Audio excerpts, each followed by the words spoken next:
Alaaji Sagana ngoog jox ko mu nuyoo ngeen dugg ci waxtaan wi ñu bàyyi leen. macha allah ajaratu di wax ni ñi ngi wax ni son yi bu ñu ngi koy nuyu di wax ni xam nga ñoom sek korité ba ca suba sa seen sëriñ bi ba ca juróomeelu fan ba seen sëriñ ci la génnoon àddina foofa ca diwaanu Saalum ñoom ñëpp dañuy dajaloo ñoom donga yi daal di fay dem vraiment daal di fay amal ñaan donc son yi bu ñu ngi lay nuyu di ziar tamit sa mbokk yooyu nga xam ne ñoom nga nekkal di ñaanal tamit sa sëriñu daara boobu sunu borom xare ko ca àjjana yu kawe ya sunu borom mën na ko yàlla na ko def voilà tey nag dañu am gan goo xam ne ñu ngi naan ko Bachir Nasser la tudd di consultant ci wàllu bi nga xamante bi moom la ñuy wax wàllu télécom ñu nuyu ko Bachir ñi ngi lay nuyu te mu fàtte nuyu la ziar kii maa ngi nuyu waa plateau bi ñu ngi lay ziar donc di leen baalu àq ci koor gi ñu jógee baalu àq ñëpp donc di jàll si kër gi parce que borom bi fi jógee ba léegi musuma toog ci plateau bi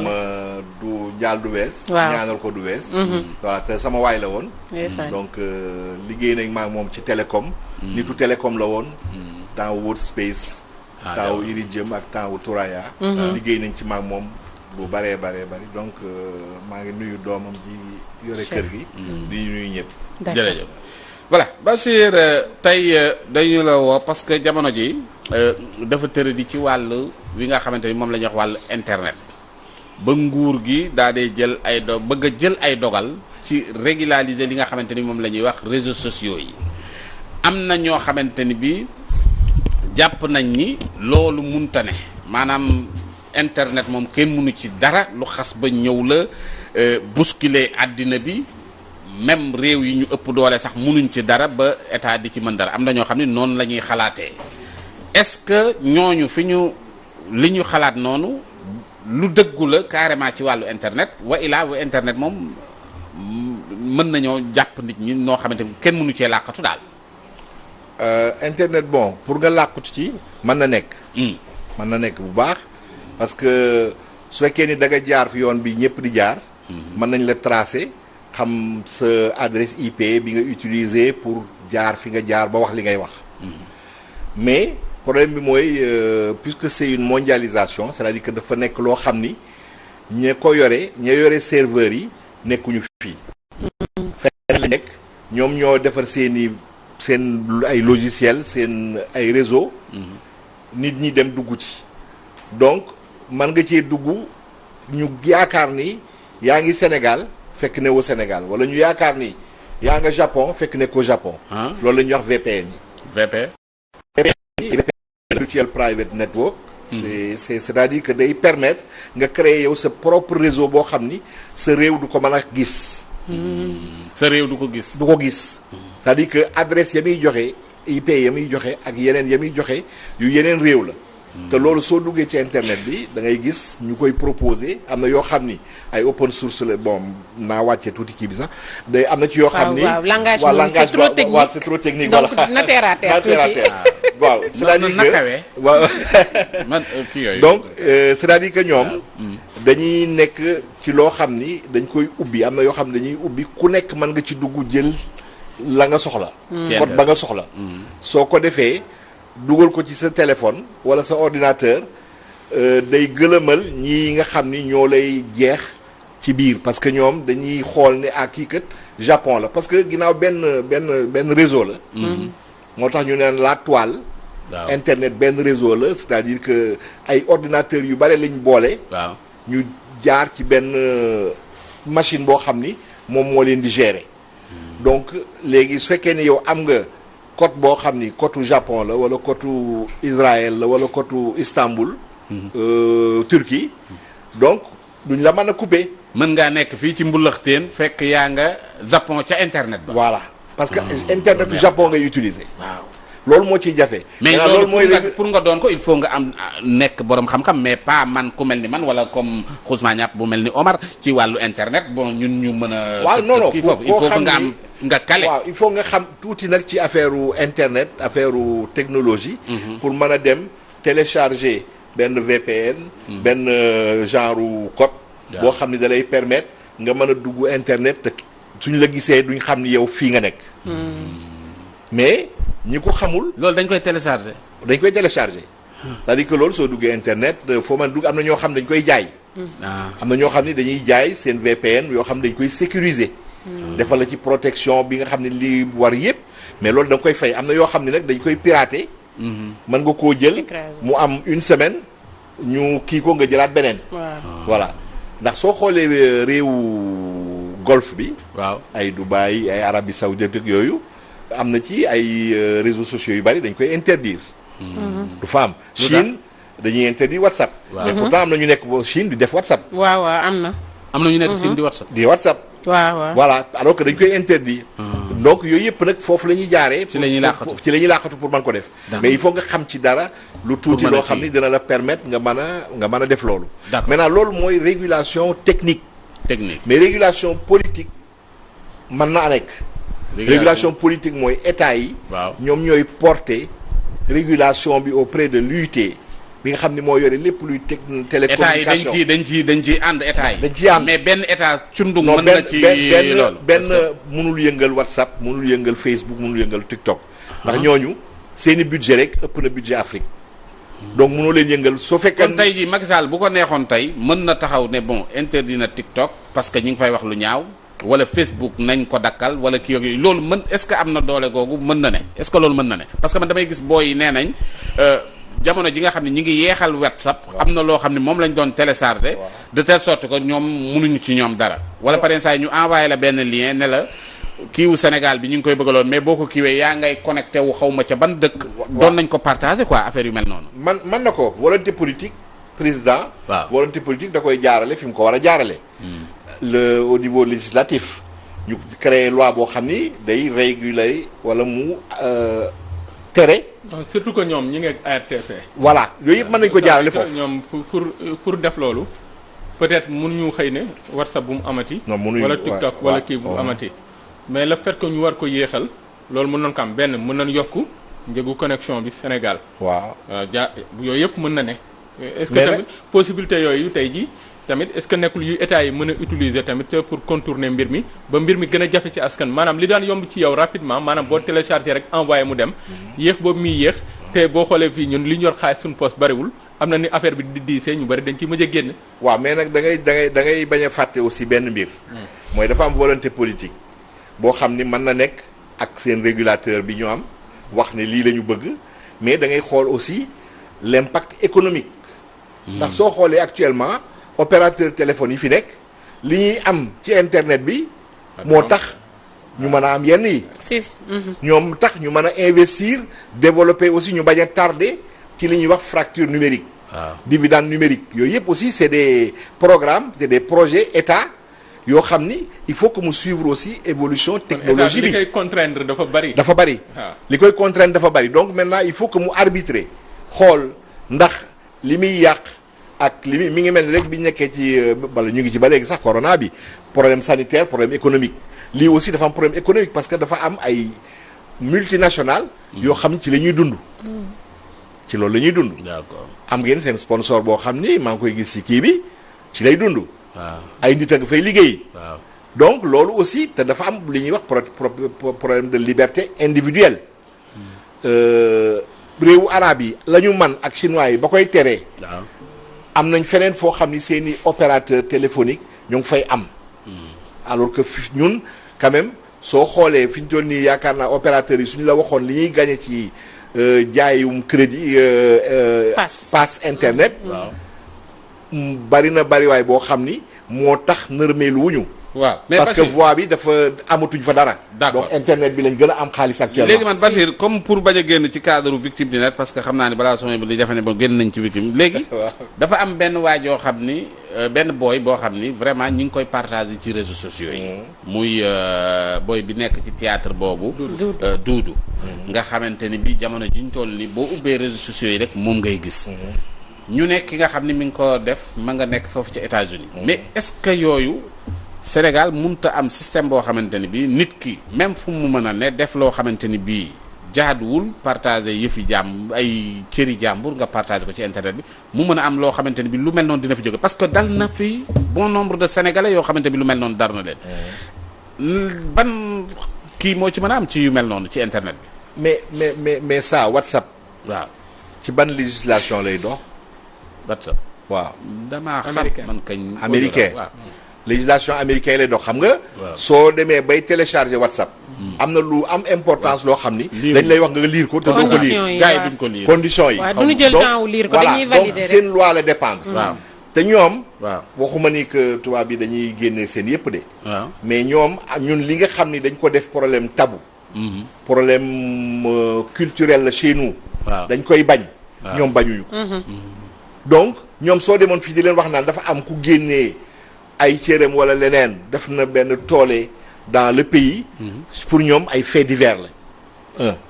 mais lu tax YouTube moom di bañ loolu YouTube boo posté yooyu ñoom dañ koy non moom fa laa jëm si. waaw. ma ni loolu ba day nekk. deuxièmement mooy am na ay règles aussi yoo xam ni règle la yoo xam ni yenn plateforme yi dañ koy jël. pour que lépp loo xam ni dafa jëm ci awra du ma tudd tur bi. waaw. dafa jëm ci yeneen c'est des clés loolu la ñuy wax ay caabi la. yoo xam dañ koy dugal il suffit que mu génn rek caabi bi da koy détecter. couper ko. waaw loolu day am YouTube loolu la. voilà maanaam ay tabu la quoi. ay tabu la. c'est-à-dire que ñooñu aussi dañuy xool parce que dañuy am ay partenaires aussi ay opérateurs. waaw. opérateurs yi ñoom ñoo tax opérateurs yi aussi dañuy am yenn accords yu ñuy am ak ñi nga xam ni ñooy utiliser ñoo yore plateforme yooyu. parce que ku mel ni Google par exemple dafa am ay partenariats ak les pays africains dafa am représentant Google bu nekk Afrique bu nekk Sénégal am représentant YouTube Facebook. waaw. ñooñu aussi dañuy déglu état yi. Les dañuy waxtaan ak réalités réalité aussi état des yi pays yi ñu nekk. voilà C'est exactement donc réalité yi dañ koy xool. mais dama bëgg xam ni c'est-à-dire que loolu balañ ciy àgg. nit ki ak ku man di doon loo xam ni yow fañ koy defar fañ ko defaree fekkeewoo ko moteur ba ak machine ba fa mu nekk fekkeewoo ko bul jël di ci dugal loo ci warul dugal. waaw, mais au c'est niveau ça le problème waaw, c'est-à-dire que exactement. bu ci dugal. ji nga dama am pour man ñun ñëpp ay victimes lan kee moom feeñ le ñun ñi ngi wax suñu wax mi ngi dem tey jii pour wax ci fi ñu toll ci réew mi képp kuy wax comme li ngay wax bari na ñuy wax xamuñu peut-être yow di nga xam mais bari na ci ñoo xam ne tey dañuy dem ci kanamu yoon wala ñu dem takk der yi korok benn kilifa moom ko doon expliqué mu ne am na ay logiciels yoo xam ne tey jii même boo defoon ay échange WhatsApp ak lu ne nga dugg ci la nga waxoon ak la nga jëflante woon ak Massam wala ma Demba logiciel bu ñu ko utiliser lépp day génnaat ci sa kanam waaw. mais est-ce que foofu client bi protégé nañ ko largement parce que man mun ma nekk sa client ba pare te bu ma jaaxle nga weer ma ci kanamu dugal ay logiciels yoo xam ne mun nga ma weer client bi ak consommateur bi est-ce que plateforme yi protégé nañ ko parce que ñun ñëpp ay victimes te ñun ñëpp mën nañ ci daanu. mara day taali. loolu nan la mën a demee ba ñu egg ci niveau parce que ñu bari xamuñu ko. bari na ñuy sànni vocal ni xamuñu ni vocal boobu mu leen sànq ëllëg. c'est que mi ngi mel ni temps yi virus ordinateur informatique amee. xam nga ñiy defar antivirus. ñooy defar virus. est-ce que xam nga fi ma jëm. ñiy defar antivirus ñooy def virus donc ñi nga xam ne ñoo créé. ay WhatsApp ak yooyu ñooñu ñooy créé yeneen. waaw. yoo xam ni day décoder ndax xam nañu. langage bi xam nañ code bi. xam nañ nan lañ mën a def ba décoder lépp luñ bëgg a décoder machine boo bëgg. dañ lay jaay daal càmmooñ téew ndeyjoor bi boo génnee ñu ne la sañse bi des na ndeyjoor baa ngi nii. mais ma ni la man participer naa benn forum parce que chaque année damay participer benn forum bu nekk boo xam Chicago la woon léegi Atlanta la. Il y a plus de 5000 délégués qui créent internet day ñëw expliquer boobu baala mais léegi jóge na nekkatu fi. ak ñeneen ak ñeneen. ay exhibiteurs mooy ñoo xam ne dañuy ñëw wane seen xam-xam li ñu kii ak yooyu. am na boo xam ni dañoo invité ñi nga xam ne ñooy pirater guichet yi ak compte bancaire yi. waa ji suñu kanam. ñu invité leen ñu ñëw. jàpp ñu leen. waa ji suñu kanam. non. boo leen dajalee kañ mënoon nga leen a jàpp. non c'est-à-dire que sooy ki ngay invité day doon koo xam ni léegi dafa jóge ci loolu doon consultant. ñëw di def di participer ci forum yooyu. ñu koy fay. mais dafa ñëw benn koo xam ne suñu ci participants yi la bokkoon dafa ñëw ne ko damay dugg sa compte bancaire bi nekk France waa ji France la nekk. won la ko won la temps nga fa ma vider ko nga gis fi ma koy vider mu def dugg ci compte bi. ne ko lii de sa compte la mu ne ko waaw mu ne temps mi ngi nii du gis nga ko mu ne waaw mu jël ko transféré ko feneen. cybercriminel. cybercriminalité yi nga xam ne moo am. te mi ngi agsi suñu réew yi. waaw koo xam ni. mi ngi egsi. jël exemple ñu teg benn gàpp. subhanallah benn gàpp lañ teg. waa ji ñëw taxawaalu ci ginnaaw ba gàpp bi fekk waa ji li muy tàppe ci gàpp bi yëpp. machine am mi ngi koy jël. code yeeg yooyu yëpp. donc pour te dire que technologie li ngay tàppe dafa avancé lépp voilà. mi ngi koy jël. donc c'est pour te dire que voilà yooyu yëpp pour wan la ne la. wan sëñ bi ne ko. loolu ngay wax protection boobu du mën a nekk. gis nga xam nga li ñuy wax comme mooy protection des droits personnels. waaw ñooñu dañ leen a jox mission pour ñu def loolu. protéger kuñ jàpp ci loolu teg la yoon. waaw ak yenn machines yi. donc réguler en plus am na machines yoo xam ni warul dugg fii. su fi duggee war nañ la laaj critère machine bi ku ko defar lan la machine bi def. dafa am cordon douanier.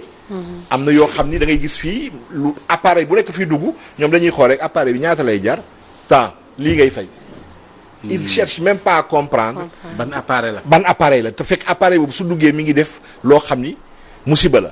te gis nga li dal xale boobu ngay wax. waaw xam nga dañuy wax protection des droits personnels. mais droit à l'oubli dañ koy fàtte. droit à l'oubli mooy. li ko dal nii. sëtama ki sëtaatam jusqu'à la fin des temps. soo tàppee Google génn fekk ko fa c'est ça. ci ñu génne turam. alors que loolu.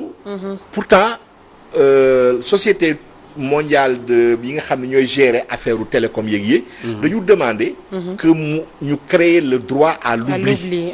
mooy que su amee yenn yi. par exemple nga dem tribunal ba ñu kiiraak yooyu. dañu war a effacer loolu yëpp ba dootul feeñ. mais loolu ba léegi kenn defu ko. d'accord. te bi ngeen ko demandé yàgg na loolu. mais waa demal maître. bon man mooy affaire bi doy na waar parce que boo gisee VNP bi VPN bi nga doon wax loolu même Chine bi ñu nekkee Chine moom la ñu utiliser pour Google ak yooyu yëpp mais da ngay connecté wu normal moom sax même si temps yi ñu wax temps yi problème yi amee temps yi te aussi moom la ñu utiliser fii Sénégal pour affaire bi gën a rapide.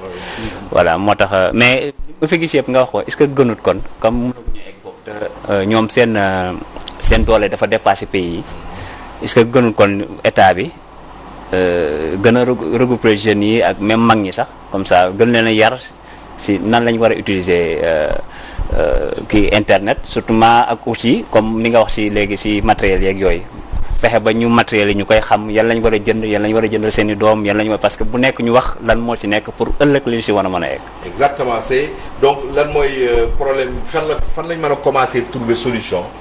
c'est à partir de l'éducation. am na ñoo xam ne ñoom jàll nañ ba pare parce que ils sont accros. c'est de la drogue pour ñoom ils sont accros aux réseaux sociaux seen adduna yëpp loolu la mais da ngay commencer fi ñu toll nii à l'école dugal ci programme bi.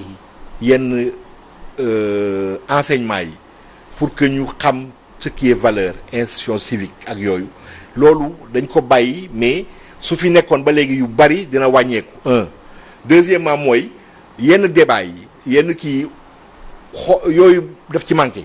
souvent ay musique la théâtre affaire yooyu la ñuy di alors que valeurs yi ñun actuellement occidentaux yi ak ñi nga xam ne ñoo def plateforme yi dañu confiner fenn bëgg ñu des foofu yow soo xoolee suñu xale yi lan la ñuy xool TikTok li ci nekk yëpp nga gis di ko gis muy wax mais ñun li ñu doon bañ ci problème de culture yenn yi ñuy wax yu ñaaw yi ak yooyu mais TikTok dafa ñëw amplifier ko. waaw da koy yokk. lu ne léegi moo ci. lu nekk moo ciy nekk.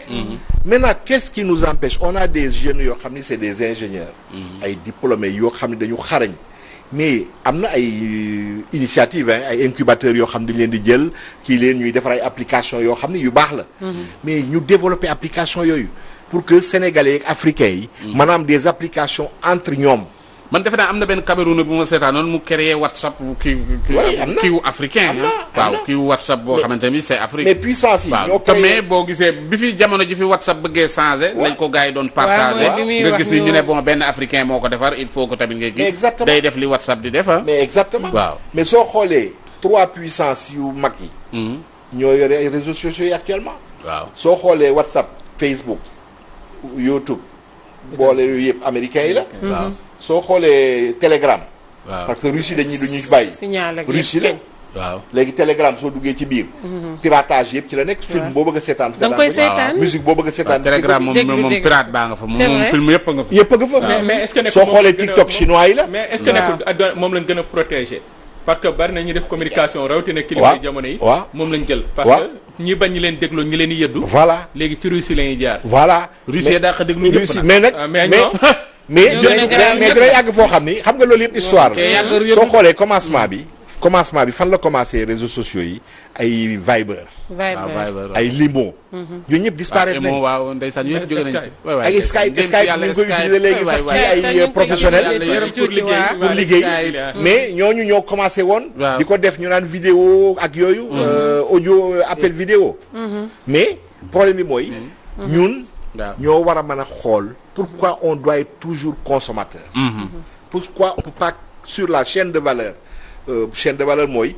xaalis bi yooyu yëpp di créer. Bachir xam naa foofu ngay tàggatoo parce que. voilà du ñu am ñun.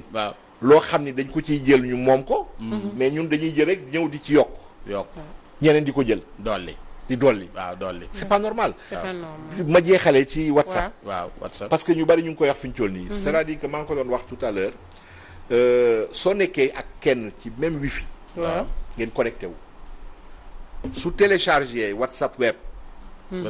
moom la tudd WhatsApp web. waaw c'est-à-dire que loolu dañ ko def pour que sa WhatsApp ordinateur mën nga sa ordinateur nga am ci sa WhatsApp bi mais soo duggee fii mën nga télécharger WhatsApp web. soo toogee ak moom sa kër. sa WhatsApp nekk ubbeeku en connexion su ñëwee su defee WhatsApp web da koy wax rek ne ko na photographier QR code bi nga xam ne mooy feeñ sa téléphone. il suffit mu jël ko capturer ko fi mu toog nii yow loo def ci WhatsApp bi mi ngi koy gis.